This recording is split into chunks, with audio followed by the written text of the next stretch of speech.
like to thank you for being here, first of all, and thank you for LASCON for having me as a speaker. So what are we going to talk about today? Supply chain attacks and supply chain security have been in the headlines, I think, for a couple of years now, at least, not to say maybe 5 years. And specifically on those years, we have seen a lot of traffic, a lot of attention.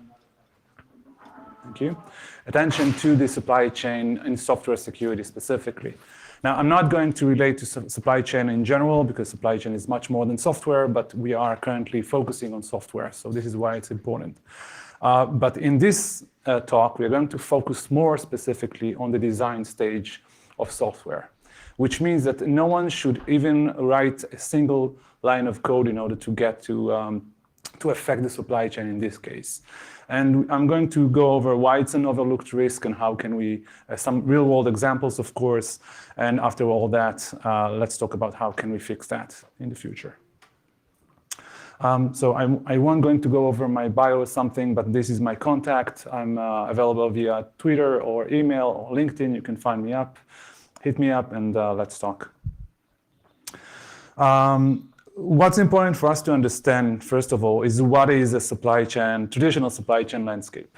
And when we discuss supply chain, and I'm involved in multiple standards regarding supply chain security nowadays, this is the usual scheme. Now, you are always starting from the developer itself. Maybe some suppliers here maybe the directionality of the graph is not always accurate, but in general, the general flow is that the developer needs to write source code. Developer might also be part of the architecture and design, but it all starts with the developer. Now, this notion have been extra careful with it across maybe 3 to 5 years now, with the agile development taking place into cloud native applications as well, which means that the development lifecycle have been merging this kind of design and code. So there is no legitimate split between the design stage to the code stage in agile development. That's I'm saying with a bit of salt on that, because this is not entirely true, and that's part of my point. But usually that's why we see that developer starts the initiative, have the initiative on the source code itself, and that's why development starts there. So developers start with developing code. The code enters a build system, maybe. This build system can be affected by dependencies of the code, which are third-party dependencies, packages that you are using, open source packages or not open source. And by that, entering some kind of a CI/CD system. Now there is a packaging system for that, and then deployment. And overall, the consumer, you, me, everyone, are consuming this kind of software in any mean that is necessary for that kind of application to process and execute. Also important here, this is as I said, the usual cadence and usual graph that we see on cloud native applications, but also we can minimize that in non-cloud native, so don't be discouraged by the CI/CD part. Different attack vectors are marked maybe interjections are marked in red square, which means in every point and challenge on this kind of flow, we have several scenarios. I'm not going to cover them all today, of course. As I said, this is the traditional way. I'm going to the advanced ways also on the next slide. But on each and every step of the way, there is something that is a threat or a risk to your application or your application security. If you would like, just as a reference, there is one very particular standard named SLSA, SLSA, started by Google and then with others as well. And also we are part of this standard working group. And this is why you will see, once you look up supply chain threats, supply chain risks, security, etc. standards, you'll notice SLSA or SLSA right away. So this is, as I said, a traditional way to look at it. The missing part is exactly beyond or just above the developer, is the design step. What happens exactly and why design step is separate, this is of course, the intention of this talk is, first of all, to convince you there is a design that is overarching, even if the developer is designing the software, him or herself. But also, we should always look at this kind of step because it's very, very dangerous. Think of the implications, just before I'm starting with real-world examples, of a risk that is determined not by the code you are writing, but by other variables or other external entities that are not related to the developer.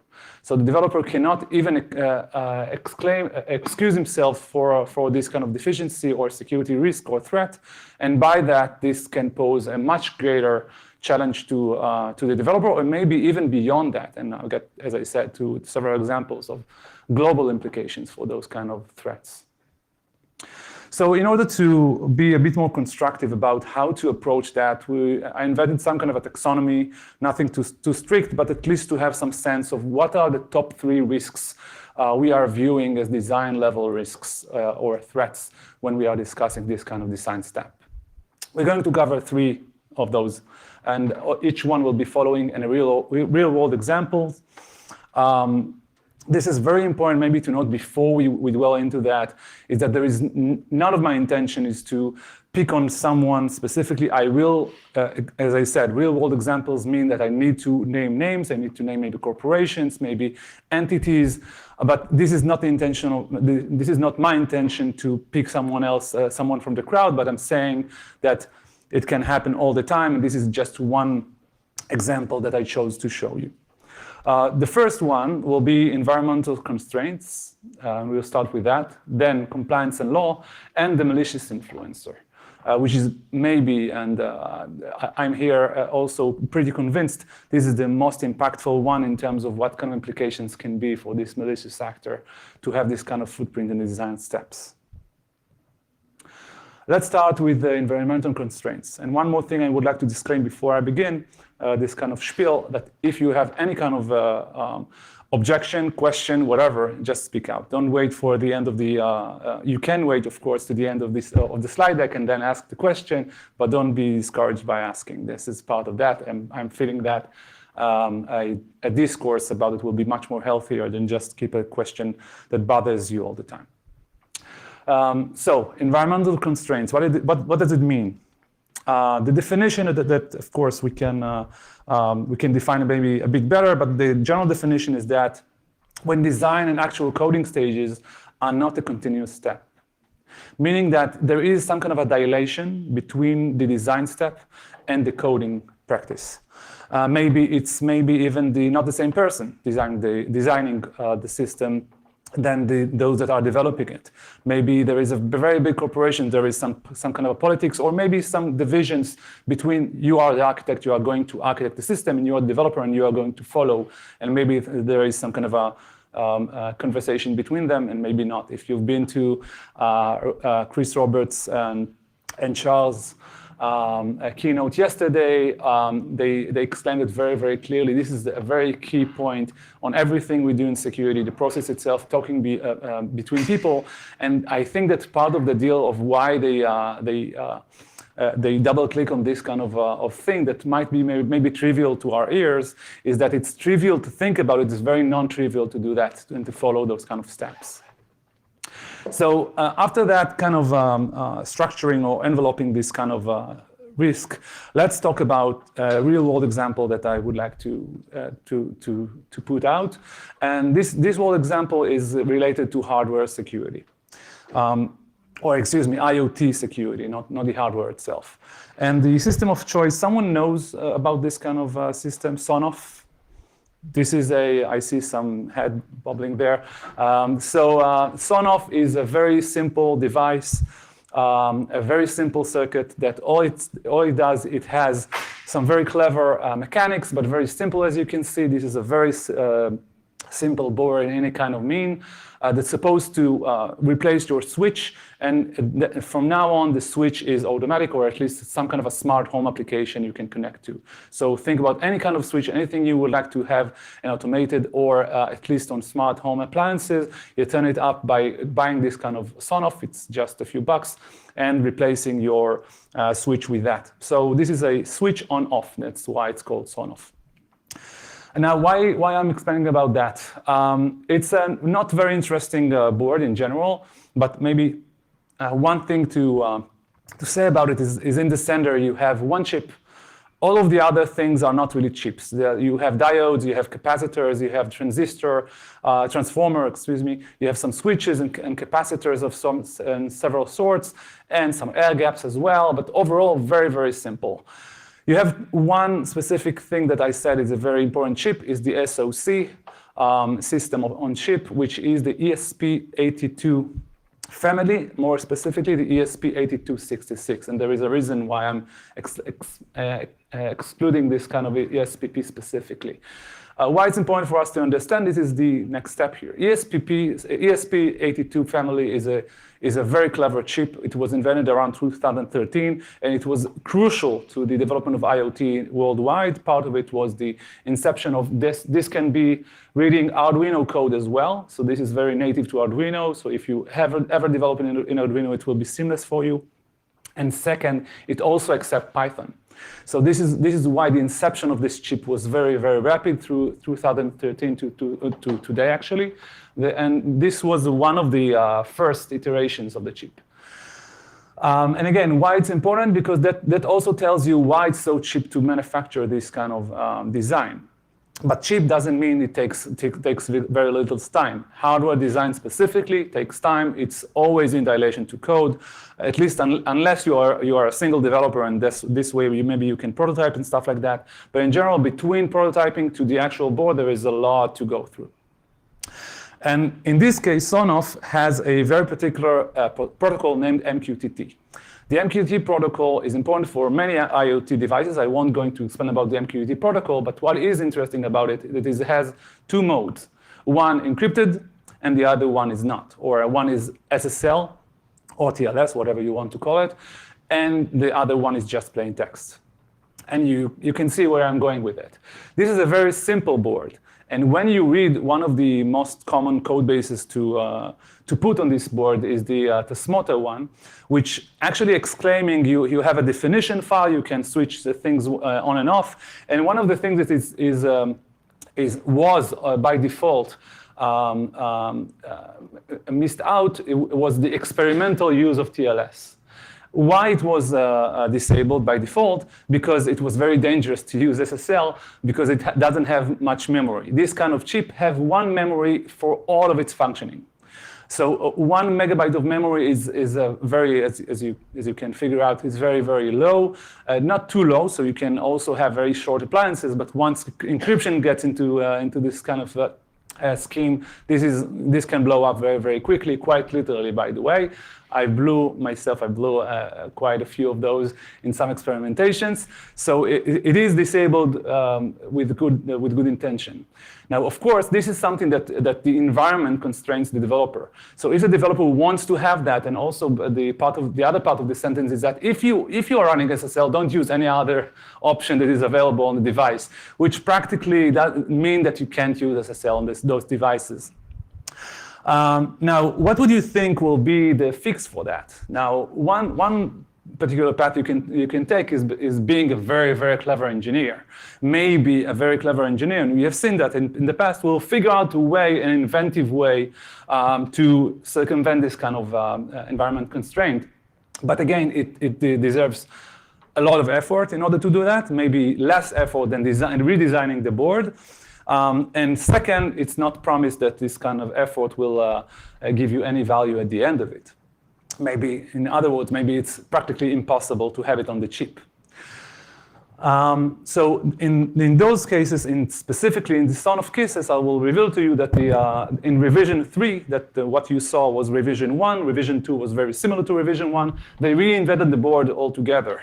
It looks the same. It doesn't speak the same. It just looks the same on the surface of it. It uses another chip, with the same family, but the successor of the ESP8266, which has coincidentally much more memory than before. And that, I won't say fixed the problem, but at least gave the developers the breadth of or bandwidth to use more memory, and by that to be able to comply with SSL as well. So what we see here is a non-malicious, of course. As I said, the malicious part we'll get to and the third type of attack, or risk, excuse me, is we are seeing practically a very particular case that an Arduino-like device that is struggling towards the memory consumption, and by that developers practically cannot use SSL at all, which means they are prone to cyber attacks by design. proving, again, the point of the discussion, of course. What kind of remediation we can come up with that? Of course, as Chris and Charles said yesterday, first of all, if it was possible to sit down together before we are even making up a board and even choosing a chip, let's make it a discussion before we go on. This is not, as I said, not as trivial as it may sound. Maybe this, by the way, a Chinese company, maybe those kind of systems are not even with the same rule. Maybe on different parts of the world, maybe it was invented without thinking about MQTT altogether, and what is the intention of it.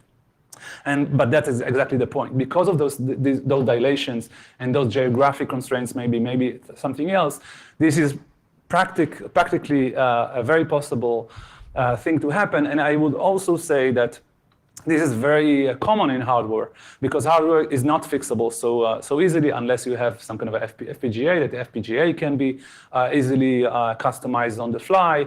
There are many systems that now supports those kind of things. That said, if the environment, as this example exemplifies, is constraining you from doing something that you really like to do, the only option that you will have is back to the blueprints and reconfigure and redesign a board, which means a lot of money, and another round of PCBs, another round of R3s, confusion of the market, et cetera, et cetera. No one wants that unless you are, I don't know, masochistic to in any case. But also, of course, the revision of the board wasn't just for security. So once we are just looking at the broad scheme of things, of course, there will be constraints no matter what. In this case, we also saw a constraint that practically directly impacted security, and that's why that's the first case. So conducting an architecture review can be a step that you can do. The architecture review will be able to at least raise those kind of questions, maybe to be able to, let's say, on R2 instead of R3, revision 2 instead of revision 3 to fix the problem. And second, try to also find those kind of feature requests as early as you can. This, as I said, can be by embedding yourself as an application engineer within the engineering systems and engineering teams. And also, you can also build some kind of automation. We do it ourselves, by the way, in our company on our Jira tickets to see by sampling words and finding interesting keywords to be able to know what kind of features are going on, and if something can be related to security, will be involved in terms of security design as well. Up to the second type. Second type is compatibility and law, which is a very specific case which we saw more than once in terms of regulations. Regulations and standards in general can define, again, non-maliciously, things that are either outdated, because those kind of things takes time. There are some exceptions that some standardization effort and regulations took very, very little time. We also experience that today in globally, in the US specifically. We have seen a rise on SBOM, if you're familiar with that, and other supply chain mechanics that are getting rapidly developed, which is very, very nice to see. So kudos to them. But most regulations takes time. It takes time because it takes time to ask the market, to involve participants, to draft things, to have requests for comments, et cetera, et cetera. And this time also impacts the relevancy of those kind of standards or regulation. It doesn't mean that it gets, as soon as it gets out of the door or out of the oven, it will be invalid, but it also means that the clock is against those kind of regulations. And if you need to refine a regulation and maybe reinvent it in some way, it will also take time. Not mere days or months, maybe more than that, but it is also a factor of how severe is the situation about the standard or regulation. So it's usually those kind of threats and risks are coming because of this kind of time dilation, the delay between the time the market's consuming the regulation and then following the regulations takes time as well. PCI is very known as a very popular regulation and standard that takes time to develop, and each iteration of it took about a year and a half, 18 months to the market to comply with it. And they also know that because they are also not enacting the regulation at the day it's out. They give, if I remember correctly, PCI 3 was given about 2 years to comply to all of its features and about a year and a half to comply with some of the features, the severe ones. And this is something that also says if something happens within those kind of timeframes, in terms of security advancements, or insecurity advancements, I should say, that this also affects compatibility in this case, and security risks altogether.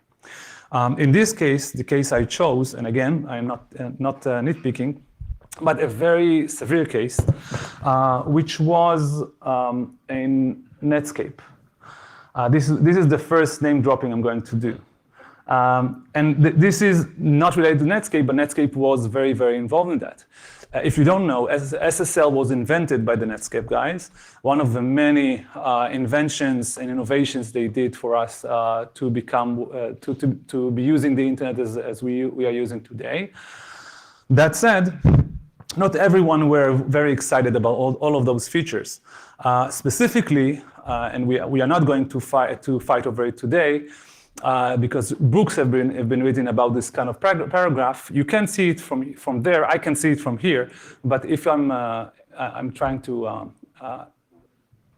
put it on the board, this is an exclamation, a disclaimer for a new feature, or maybe to adhere to a regulation. The regulation is U.S. arms trafficking and regulations around that. Which means that if you can read it now, this version supports international security with RSA, public cryptography, MD2, MD5, RC4. Now, before you laugh about the MD2, this was when MD2 and MD5 was considered okay. So this is not the point. The point is what does it mean? Supports international security. Someone knows what is international security? I think that some of you know, but are afraid to raise your hand, so I will say. International security is a chapter in this regulation that because RSA, the algorithm, not the company, the RSA algorithm is a cryptographic algorithm that was invented in asymmetric control in order to be able to exchange keys, and by that be able to build a very, very difficult to crack or impossible to crack in those times cryptography by any means, almost. I won't say any means, but almost any means at the time. We are talking around 94, 96 even. It's still the early stages of the internet, early stages of browsers, early stages of security of the internet itself. So international security means that the chapter, if you would like to have this kind of cryptographic scheme, again, the RSA scheme, the asymmetric exchange, etc., you'll need to comply to US law if you are from the US. Netscape was considered a US institute. And by that, you won't be able to transfer the algorithm for RSA unless you are downgrading the RSA strength in order to not be considered an ammunition. Now, this is a very difficult for us now in 2022. We cannot even fathom what it means because everyone are using those kind of encryptions and even better encryptions than then. We are way past RC4 and MD5, as you know. But back then, it was a very scary moment for many people in the government and others that were saying, okay, we can't use, this was called the crypto wars. As I said, books have been written about it. And you can't use the RSA, the strong encryption schemes in RSA, so you need to downgrade the RSA schemes. During the crypto wars, there was some crazy people that actually even wrote a Perl algorithm on their hands, which means they cannot exit the country because they are considered weapons. And also printed on shirts, so the shirts could not be shipped outside of the US because, again, the shirts are considered munitions from now on. This guy, which should be mentioned in every time you are talking about crypto wars, is Phil Timmerman, is the inventor of PGP that uses RSA encryption as well. And he almost went to jail because of that. And this is a very long story, non-related, so I will stop here. But the important part of it is that there was an international chapter if you would like to use this kind of PGP. Now, no one said it was intentionally downgraded, like to be able to harm someone. I'm not saying that. But in this case, the regulation says that if you would like to be considered something that can be shipped outside of the US, because Netscape, of course, is shipped outside the US, because me in Israel could have downloaded Netscape as well. That means that it is shipped internationally, no matter how you look at it. Nowadays, of course, this is a very long history from now. We are way past that. One thing to consider is that what happened in 2015. Now, the scheme itself was resident by OpenSSL and others pretty much by default, but disabled by default as well. Because again, in order to have that, they still had those kind of exported, or what is called RSA export in short, exportable schemes for encryption. So it was kept into the code, but was disabled. And no one really used it unless you don't know what you are doing and you are enabling everything. I saw it with my own eyes that people have been doing that without intention. Freak attack is a specific vulnerability invented in 2015 that attack this kind of scheme that causes servers that communicate through RSA or through SSL/TLS to be downgraded to exportable keys. And by the technology that we had in 2015, it was very easy to crack for anyone, not just for a military or intelligence complexes. So the freak attack was a specific downgrading attack against about 10% of the internet.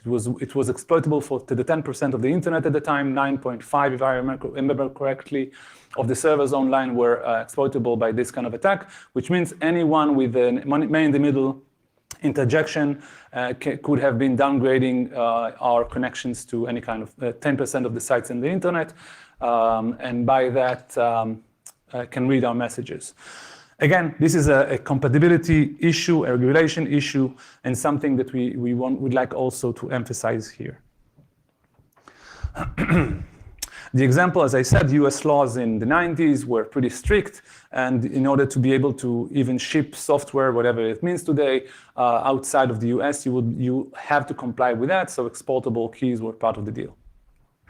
What we can do with that, especially on compatibility when we see this kind of things, standards in general and compatibility for that, there is a rectified laws. In this case, the laws were rectified around 96 to 98. There was a diminishing of those kind of exportable issues. And also, again, in 2006, we saw more and more laxing of those kind of protocols. So first of all, be aware of the latest regulation, and if there is kind of a errata or addendum, go ahead and read that. Usually there is some very good things to know about it. If you are not familiar with it, consult with a professional around those kind of regulations. They will usually be able to tell you a lot about those kind of happenings. Sometimes it's very difficult to follow, and that's why I'm saying that. The third one is that if there is a known security vulnerability that you are aware of your kind of, but you have to have that in terms of compatibility, and we'll touch upon that in a second on the third part. You have to have this kind of vulnerability in your, let's say, software system, but you can maybe find another way to be either also compatible, but also in terms of compensating controls to be secure as well. Let's go on with the third type, and maybe the most explosive one. The third type is, of course, someone influencing your design intentionally in order to harm you.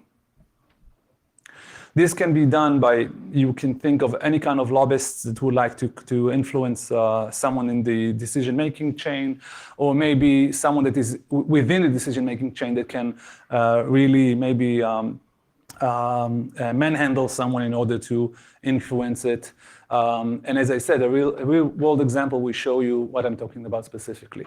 The last part of that sentence is that one might think about it as an APT, a proper APT on the design level, which is something I know is not easy to say because APT need to be proved that is an advanced, a persistent threat, but also think about how much effort should be put on those kind of processes in order to succeed to influence that.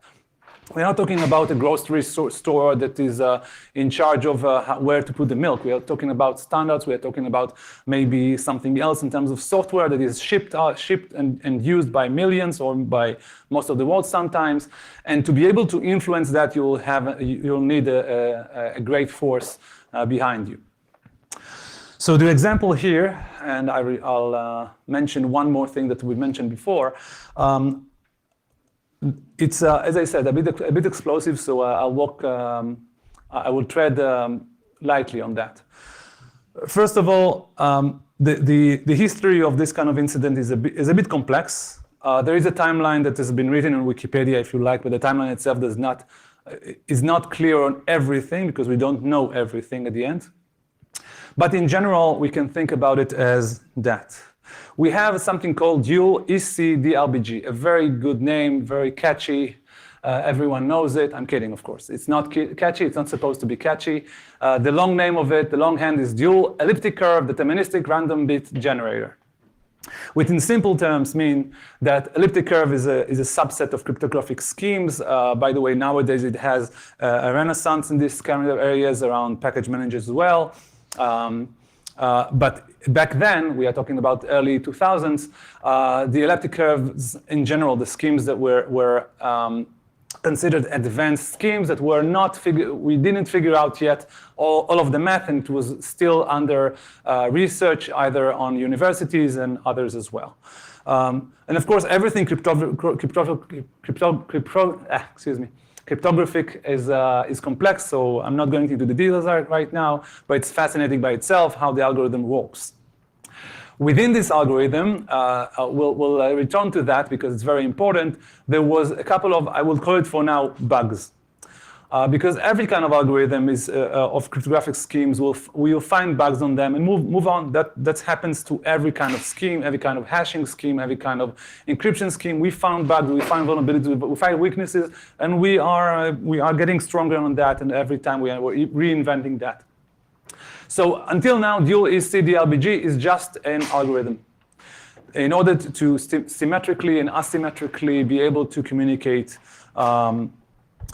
back then it was through SSL, but in general cryptographic schemes. It was baked into NIST. Now NIST is of course the institution itself, National Institution of Technology of the US Gov. It was inserted into 890A, which is a very important standard of cryptographic schemes by that it recommended some random number generators, which means the algorithms themselves that you should use. Now pay attention to that because NIST is not only affecting the US. NIST is affecting the whole world practically, maybe minus some other superpowers. But in general, we all read NIST all over the world, Europe, Middle East, Asia, any way you can think of that is not the US, and we reiterate on that, transform it and translate it into maybe customizing to the local government and reusing the NIST standards worldwide. So that's why it's not just to a specific sector. Not only that, NIST is directed primarily to US Gov vendors. But nonetheless, first of all, many of the vendors are US Gov vendors as well. And second, as I said, indirectly affecting the whole industries that you can think of, because those kind of industries are, again, reading the NIST, it's a very respectable body. So reading it and reiterating over it and come with their own interpretation and maybe some kind of a downgrading of it. So this is first, it was baked into 898, not into Rev 1, we'll get into that. And it was called Recommendation for Random Number Generator using deterministic random bit generators, specifically the DRBG part. It was one of the only two crypto schemes that were also valid for FIPS. FIPS is also a certification that you get if you would like to be a vendor that sells cryptography and you want to be considered on FIPS. This means that you are coming to as a vendor to a consumer and says, you want to buy my software. Wait, I'm the US Gov or someone that needs to comply to FIPS. I want to comply with FIPS. Are you? Here's my certification. Yes, I can buy. Thank you very much. Goodbye. But in this case, FIPS 142 is actually was a very important milestone. Many used it at the time. And again, if you would like to consider yourself one of those, you will have to build your own. One of those cases, quite importantly, was OpenSSL. That wanted to be compliant with the FIPS, and they were compliant with FIPS 142. The second part of the equation here is RSA, the company RSA this time. RSA had a library named BSafe and also an appliance that is also constituting encryption. It was a very good one in terms of its market share as well. And in 2004, they defaulted to dual EC DLBG. The one thing I didn't tell you until now is many things, but one of that is that it was very controversial from the beginning. Almost from the beginning. If it was, let's say, invented in 2004, and we are not sure about that, the records doesn't show any early advancements, but we don't know. In 2007 and also in 2006, there was some community uproar on that. Very respectable researchers from one of the universities in the US have researched the dual EC DLBG algorithm and concluded that it has a very important weakness. We cannot use this kind of algorithm. They weren't alone. Public figures, if you know Bruce Schneier, for example, is maybe the frontman, poster boy for anything cryptography and popularization of cryptography for everyone. He also was against using dual EC DLBG just because it was weak. It had some weaknesses. We are not going into the math now, but weaknesses, it means that in elliptic curves that can be broken or totally disrupted. Now, the non-technical term is backdoored, but we are getting into that. Now, until now, we are living in a dream that all of that is just a bug, and everything is fine, and it's just an ugly scheme. Don't use it. The thing is that once you have that, and as I said, BSafe is using it by default for now, by default, against everything the community says. Why so happens that in 2014 it was revoked from SP 898? We'll get in a second. This is a memo. OpenSSL, once the researchers that I just mentioned disclosed the bug, they said two things. We know about the bug. They wrote a very good explanation here. I put a bit.ly link if you'd like to copy or something. So they wrote a memorandum about all of the incident, the bug itself, what does it mean, and they said, okay, listen, we are FIPS 142 compliant. We want to be, changes into the code on those kind of chapters without revoking 142 for now will be difficult. All we are doing right now, we are not fixing the bug. Not fixing the bug.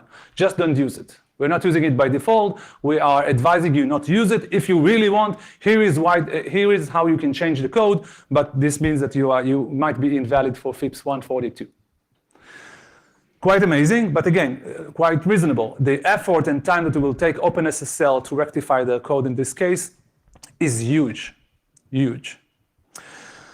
And going through the process again of being validated and being certified for 142, and in between you will lose market share, and OpenSSL, not just now, but every time was the leader of SSL adoption in the world, maybe with two other strong competitors. But in general, I'm sure that you all know about OpenSSL, for example. So this was, until now, as I said, a bug. Now, the dramatic pause is with intention because I'm saying it with a heavy heart. In around 2014 and then in 2015, together with the Edward Snowden leaks, there was revealed that there was an operation going on the NSA. A very similar operation was going on the British equivalent of the NSA as well. That all of its intention in the NSA, it was called the Bull Run. And the intention of this kind of project or effort by them is to compromise encryption schemes in the world. Back to this screen, for example, for a second. What happened there is two cases.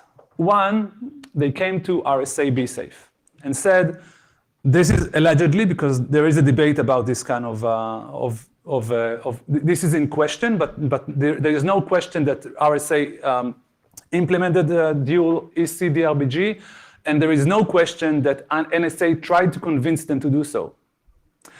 There is also a very important part that I omitted until now, that the SP890A, or before that there were a couple of more standards there that was less, I would say, much more technical and less of a regulation, and ANSI standards. The NSA was heavily invested in that. And once they got to the NIST standard, which usually means that you are together with other professionals and you're writing together the standard, they became the sole contributor to the cryptographic recommendation. And also it was revealed that by the Snowden leaks that they knew about the weakness beforehand. And the last thing is that, just to note, RSA Be Safe at the time has had a market share of beyond our imagination today. RSA was holding the market in terms of enterprise. I would say loosely every enterprise on the planet used some kind of RSA Be Safe implementation. And by that, just think about these kind of things. What you can think, where your imagination goes with that. Now, also pay attention that this document was written after Snowden leaked the documents, but it still wasn't revealed that the NSA had all of that collusion, allegedly, with RSA. But on another day, there were a couple of, more than a couple, of tabloids that wrote about the incident and said that the NSA had been deliberately weakening international encryption standards. By that, the Guardian, that of course you should know about Glenn Greenwald, he was holding most of the Snowden documents at the time, and also the NSA able to foil basic safeguards of privacy on web. So the last part, as I said, this is allegedly because RSA said that never happened. So I of course don't know anything about that. And part of the deal here is to understand is that this was an influential effort, an intentional one, in order to sabotage a standard, and by that influence the majority of the world that uses this kind of encryption schemes. Especially those that I was a consultant back in the day, and when I was consulting for cryptography, this is one of my passions and expertises. I would happily advise, listen, there is a FIPS 142, you can read a document, see what NIST is doing about it, and I wasn't the only one. With this kind of disclaimer, exclamation, worst case, don't use that, this is the community opinion in general, but when that broke, everything turned around. And part of that was that NIST, of course, just rewrote the NIST standard, and it was omitted. And of course, no one is using it today, I hope. And by that, again, I'm returning back to home. In the essence of it is that we do have malicious influence into something that is impacting in a global scale. Now, pay attention to the last thing I'm saying here is that pay attention to how much time it took us to rectify a standard that was written as a draft in 2004 until it was redrawn from the NIST, just from the NIST draft in 2014. That means that more time after that, it took people and organizations to revert back their configurations, to check their systems to see if everything is in line with the new algorithm, with the new recommendations. It takes time. We're talking about maybe a decade just to rectify that. And how much of that was exploited in this midterm, we don't know. OpenSSL said that they had this kind of a check that practically no one, that unless they were very intentful about it, no one used OpenSSL with this scheme. Again, this was defaulted. This was disabled by default. So they have a very good ground to say that. But as I said, as a consultant, I saw more than once that people that are less knowledgeable just implementing all the things, clicking on buttons, and everything is turned on, including dual EC DRBG. But a minority of them, of course. So, in conclusion to that, we have discussed influence decision making and to be able to influence maliciously on that, so you have advantage. There are multiple others, and as I said, I didn't want to pick someone specifically, so I won't repeat the names.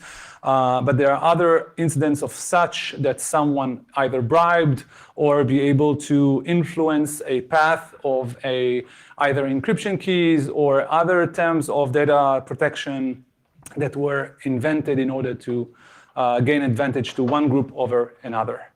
And those are the knowns. I want to leave you with a scary thought. What are the unknowns for us today?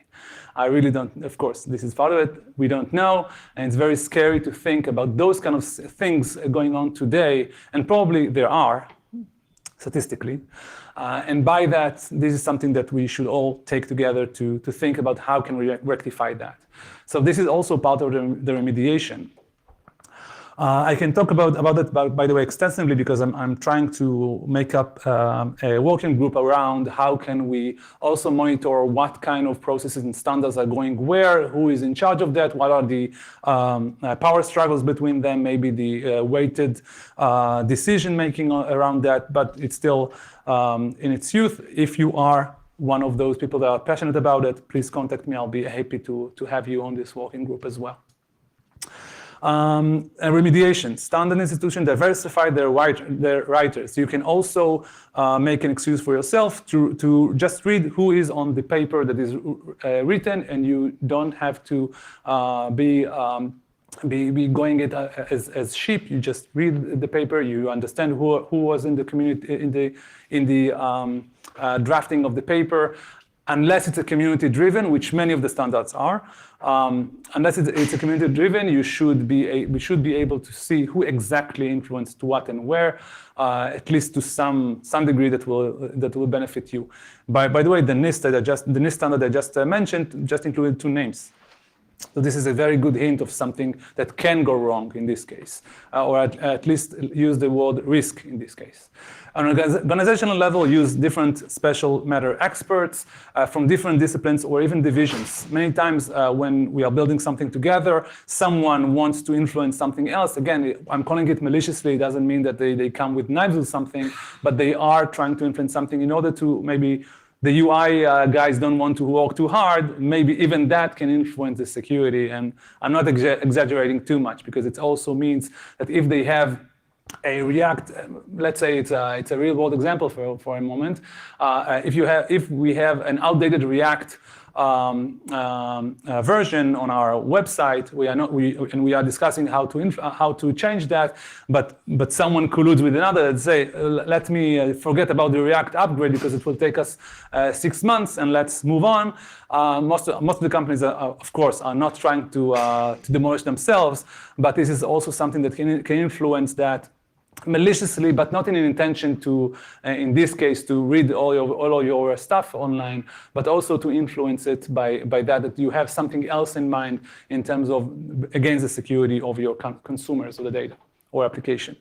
And the third thing is that if you have the opportunity to look at different standards and have the common denominator between them, this is also something that is very good practice. So you'll be able to just make out the noise and at least to have a second opinion about what is right, and the chances are that those kind of influences will be much more difficult to influence both, unless they're not independent from each other. As I said, NIST derivatives exist all the time, so be aware of that. And I really hope that those kind of incidents at this scale we don't have currently. In conclusion, as we said, we have 3 different examples and different types of risks. The first one is an environmental constraint, We can fight that. We can understand there is environmental constraint. We can understand there is a time delay between practically designing the system, especially on systems that are very rigid in their architecture. As I said, hardware is a very common one, but you can think of other rigid examples as well.